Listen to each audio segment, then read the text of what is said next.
Ang pamantasang ito ay isa sa mga state universities sa Pilipinas. At ang tawag sa sports team nila ay Radicals. Kasi yung mga eskwelahan, may mga team yan, lumalaban sa basketball, volleyball, at iba-iba pang mga sports. Yung tawag sa team nila ay Radicals. May mga campus sila sa Santa Mesa, sa Maynila, sa Taguig, sa Quezon City, sa Bataan, meron din at marami pang iba. Ang tinutukoy kong eskwelahan ay PUP. Narinig mo na ba yung eskwelahang PUP? Opo. Naririnig mo yun? Kasi taga Metro Manila ka Apo. naman, di ba? O, ang tanong ko ay simple lang. For 10,000, anong ibig sabihin ng PUP?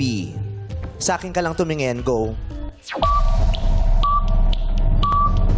Pamantasang Universidad ng Pilipinas. Ano po? Pamantasang Universidad ng Pilipinas. In English, Philippine University of the Philippines.